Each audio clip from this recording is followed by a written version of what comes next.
I'm trying to cover this video, but it keeps like I can't queue it up, and so I don't know if it's gonna actually start at the beginning. I'm gonna give it my best shot, but I am gonna like do some commentary on this video because I've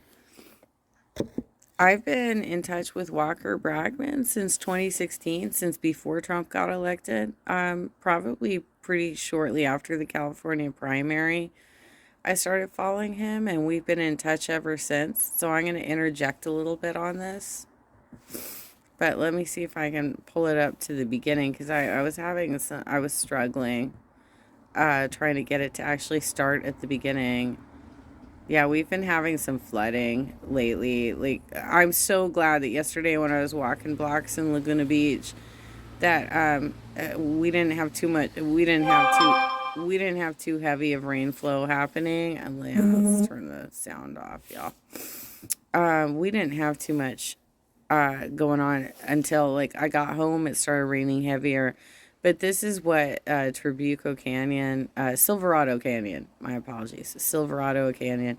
Linda May is an outstanding activist involved in Lavender Dems, and she was doing the field organizing for Scott Reinhardt's Assembly campaign. She totally helped me out when I was a Bernie Victory captain, and there were saboteurs in the Bernie Victory, the Bernie office here in Orange County.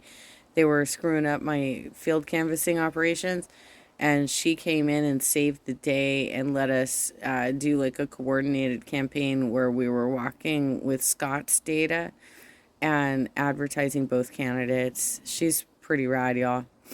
Okay, so Walker Bragman. Hey everyone, we have an eye-opening discussion for you all today. I'm joined now by journalists Walker Bregman and Alex Koch to discuss their new piece out titled How the Koch Network Hijacked the War on COVID, which you can find on the Daily Poster and exposed by CMD, linked below the video on YouTube. Guys, welcome to the show. Thanks for having us. Yeah, thanks a lot. So your piece is eye-opening but also upsetting in the sense that it really narrows down the genesis of the mistrust in the actions that could have prevented the continued spread and mutation of COVID-19. Discuss what you found. So we found that there is a vast, opaque, right-wing network of nonprofits that has been funding and promoting anti-lockdown, anti-public health activism, research, and messaging. That's how I would put it. So what is the genesis of all of this? Like, I read through the piece, the demand for oil, I mean, oddly, in a way, kind of plays a part of this. How does that play into the genesis of all of this? So the network that we're talking about is Charles Koch's network, the Kochtopus. And Charles Koch, as your viewers will know, is an oil billionaire.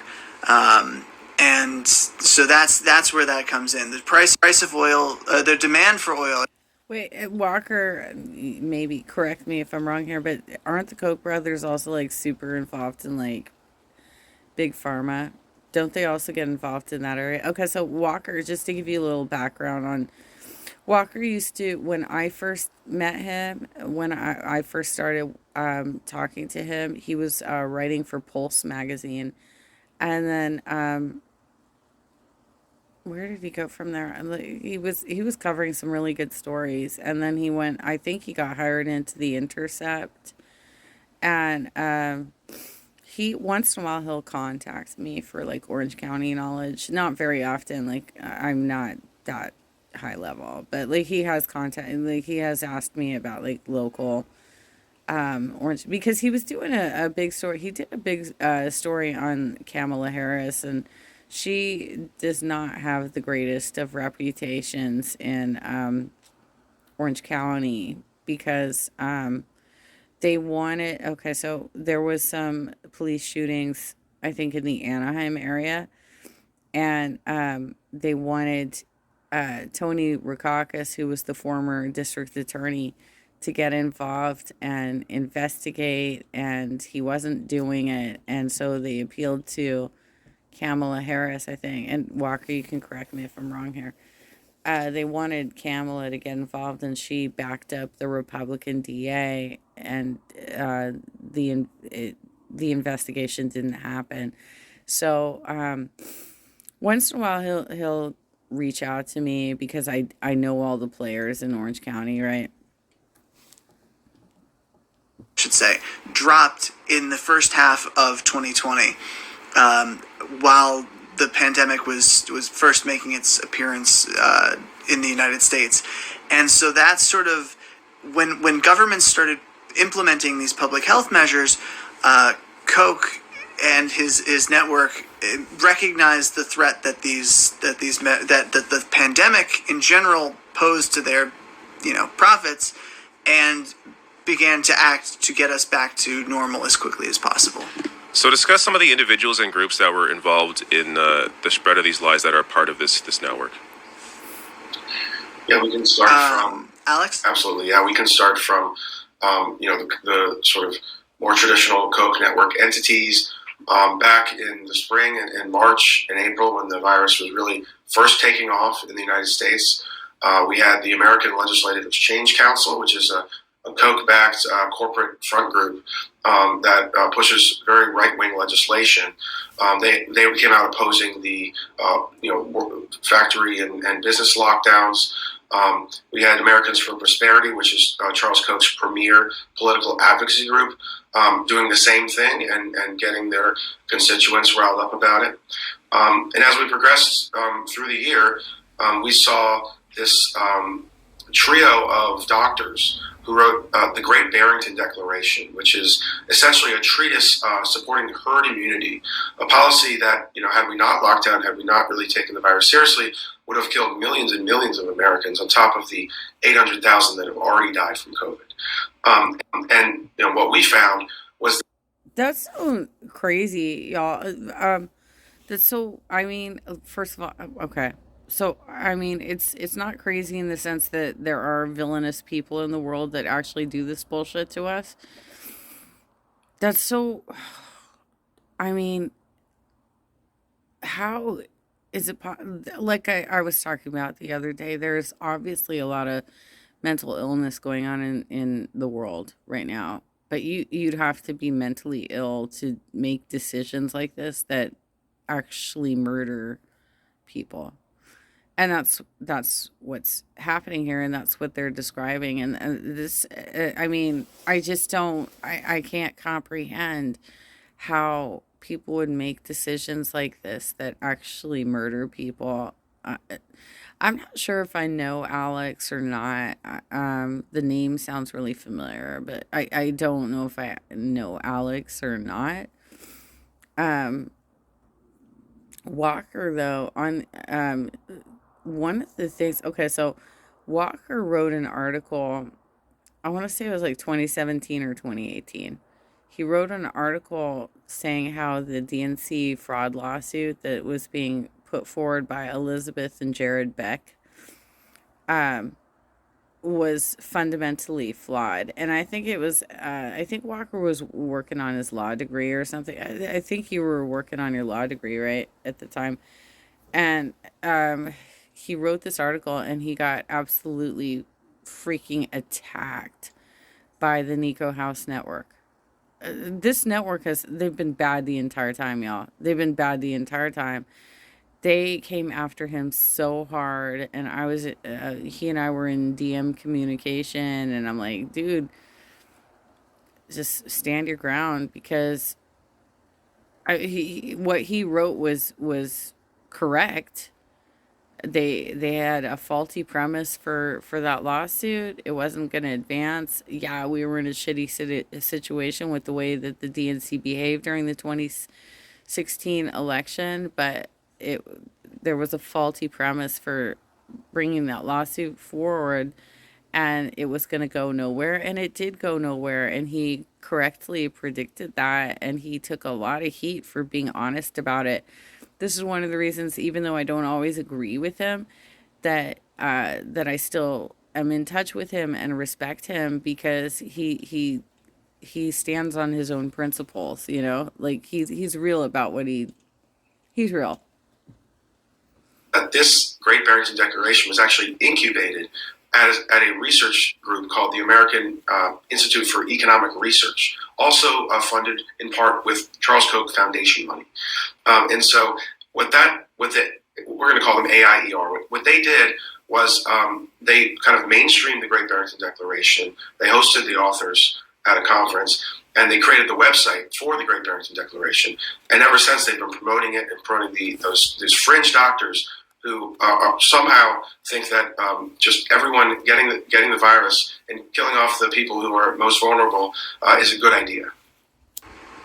So just to clarify, the strategy that they recommend is what they call focused protection. So sort of a nebulous protections for the most vulnerable. That really what they describe is like hiring staff or using staff at nursing homes that have acquired immunity, people who have gotten the virus and are now immune. If we use that staff at nursing homes, we'll save a bunch of lives. This group of doctors does not believe that the vaccine provides meaningful immunity. In fact, and they think that natural immunity, or what they call natural immunity, is more robust and longer lasting, which is not what the science shows. That's not a mainstream view, and so that sort of informs. Yeah, I want to go a step further with that too, Walker. I mean, that's an excellent point. And the thing is, like, my former project partner, who you know as well, because he's been like trying to court you for so long now. And I actually tried to get Don to meet with Walker when he was on the road in 2018, and he's such a coward. He refused to do it. He like fucking skipped. He skipped him. He skipped him, and I literally set that up. Walker might remember that, but like I literally set that up so that he could like go and talk to him. And Don just fucking skipped it. But the difference between like what Don does versus what Walker does is that, like Walker is really talking about the actual problems behind the misinformation, whereas Don is literally trying to jump in on the right-wing talking points. He's trying to jump in on the right-wing talking points. So Walker obviously is not a medical expert, but he is citing medical knowledge in a respectful way that actually communicates the information effectively to people, and it's responsible information, whereas Don is just like making up his own agenda about COVID and trying to misinform people and scare them off of taking the vaccine. It's really important to take the vaccine. We know that the vaccine is not 100% effective. We know that you still have to wear masks. We know this, but that doesn't mean don't take the vaccine. You still have to take the vaccine. And that's why I'm so thrilled with this interview, Walker. I'm so thrilled with the work that you did recently on this subject. It's and I'm thrilled with David for giving you a platform to talk about it. Like, I get more notifications from David's platform on Facebook than I do on YouTube. But I think he puts his video in both places, y'all. Their take. For example, in February, just before India saw its worst COVID surge, Bhattacharya said that it would be unethical to inoculate Indians because they had reached herd immunity through natural infection. And these ideas have been these ideas have been discredited by, just what has happened throughout this pandemic. We've seen variant after variant. We've had Alpha, we've had Beta, Delta, and Omicron, and then tons of other lesser variants in between. We have not seen herd immunity. Yeah. And despite the spread. So it's been pretty devastating, the fact that these individuals and their ideas have been taken so seriously by a number of governments. Yeah, so their impact has been across the board, right?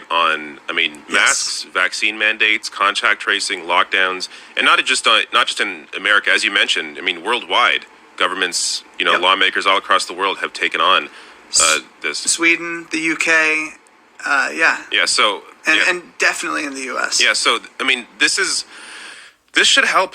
I mean, hopefully, at some point, help to wake some people up to the realization that if you are in that mindset of taking on this bullshit, realize what's at the heart of all of this, and that ultimately is the profit motive, right? I mean, that's what has driven a lot of this pushback against these sorts of lockdowns and any real Yeah, I mean, yeah. Oh my God, it's so crazy that I mean,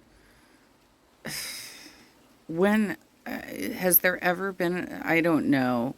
I'm asking this as an actual question. Maybe Walker or David or Alex, you could actually answer this question.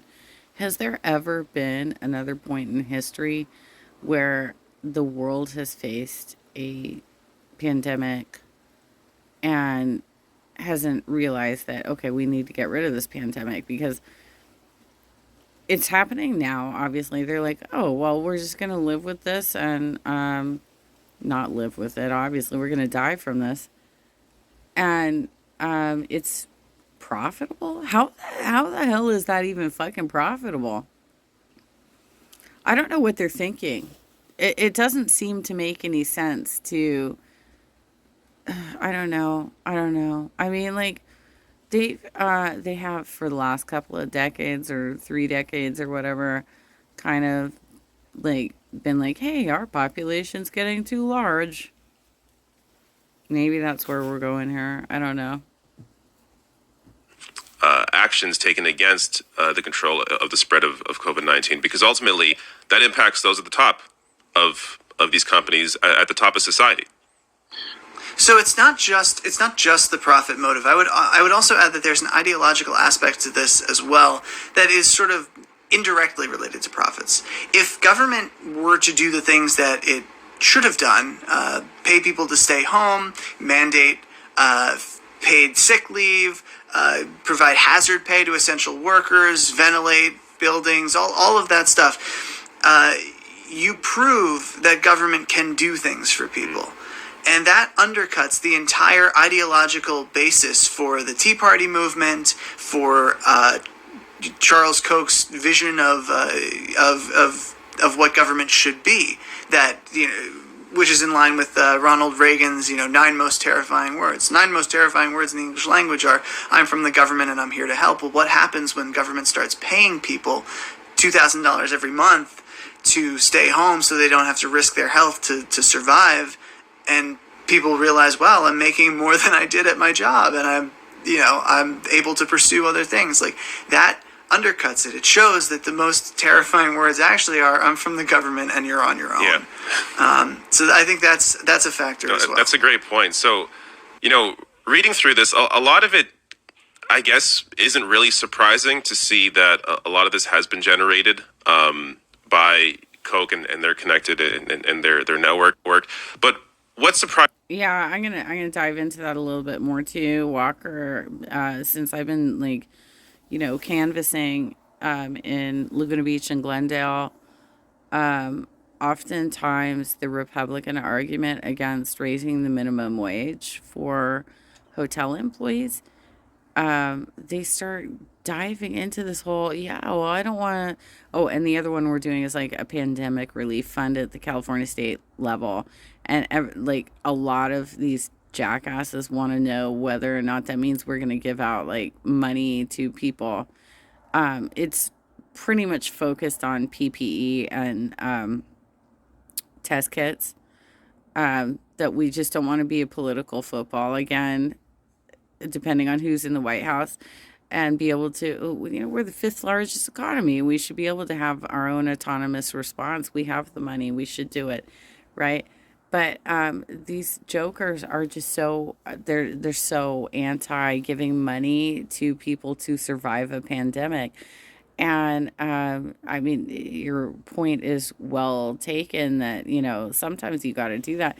If we can fund endless wars, if we can come up with, trillions of dollars for a wartime budget, we can most certainly take care of our people. We are the richest economy in the world. China might overtake us at some point, but I think we're currently still number one, right? And yeah, I try and explain to these folks, like, literally had this conversation. I have this conversation almost every day because I'm walking blocks, right? And the one of the more recent conversations, I always give them my personal story that I was a proposal writer. I was making six figures. I got laid off by the pandemic. And now I'm in the field making less than half of what I previously made. Life is not the same.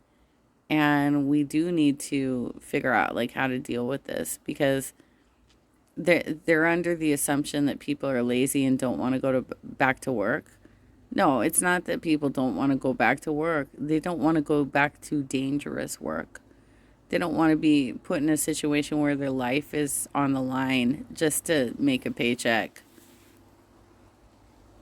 What surprised you about your investigation into this and what you found? What surprised you most?